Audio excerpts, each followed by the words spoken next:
मैं ही सब कुछ हूँ इस पेज के ऊपर। फिर तुमने कहा जिंदाबाद जी जिंदाबाद, मिर्जा साहब जिंदाबाद, मिर्जा सांप की तो क्या बात है। ਤੁਸੀਂ ਮਿਰਜ਼ੇ ਦੇ ਨਾਰੇ ਲਾਉਣੇ ਸ਼ੁਰੂ ਕਰਤੇ, ਮਗਰ ਪਹਿਲੇ ਜਿਹੜੀਆਂ ਹਦੀਸਾਂ ਬਿਆਨ ਕੀਤੀਆਂ ਉਹਨੇ ਉਹ ਤੁਸੀਂ ਨਹੀਂ ਮੰਨੀਆਂ। ਜਦੋਂ ਉਹਨੇ ਨਬੂਵਤ ਦਾ ਦਾਅਵਾ ਕਰ ਲਿਆ ਫਿਰ ਤੁਸੀਂ ਮਿਰਜ਼ੇ ਨੂੰ ਮੰਨ ਲਿਆ।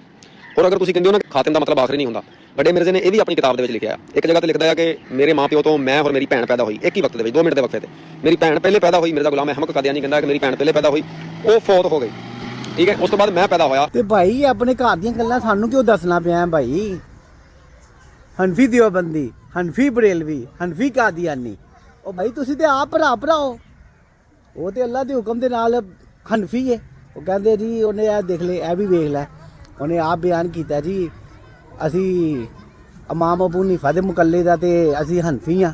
Follow generally Imam Abu Hanifa's fatwa were very largely accepted by the Ummah, and unless we find reasons to disagree with him, we would generally follow the Fiqh Hanafiya. ਹਨਫੀ ਦਿਓਬੰਦੀ, ਹਨਫੀ Barelvi, ਹਨਫੀ Qadiani, ਲਾਇਓ ਰੱਖੋ ਸਾਂਭ ਕੇ। ਤੂੰ ਸਾਨੂੰ ਉਹਦੇ ਨਾਲ ਮਿਰਜ਼ਾ ਹੋਣ ਦੇ, ਉਹਦਾ ਉਸਤਾਦ ਮੁਹਤਰਮ ਦੇ ਨਾਂ ਦੇ ਨਾਲ ਮਿਰਜ਼ਾ ਲੱਗ ਗਿਆ ਤੇ ਤੇਰੀ ਉਹੀ ਜਾਹਿਲਾਂ ਵਾਲੀ ਗੱਲ ਹੈ ਕਿ ਬਈ ਤੂੰ ਨਾਂ ਦੇ ਨਾਲ ਮਿਰਜ਼ਾ ਲੱਗ ਗਿਆ ਤੇ ਤੂੰ ਕਹਿ ਦਿਆ ਜੀ ਉਹ ਵੀ ਮਿਰਜ਼ਾ ਹੈ ਜਾਂ ਉਹਦੇ ਨਾਲ ਲੈਂਬਲੈਂਸ ਦੇ ਰਿਹਾ ਮੈਂ। ਓਏ ਆਪਣੇ ਘਰ ਦੀ ਤੇ ਖਬਰ ਲੈ ਲੈ ਪਹਿਲੇ ਭਾਈ, ਆਪਣੇ ਘਰ ਵੇਖ ਲੈ ਕੀ ਹੁੰਦਾ ਪਿਆ ਵੇ।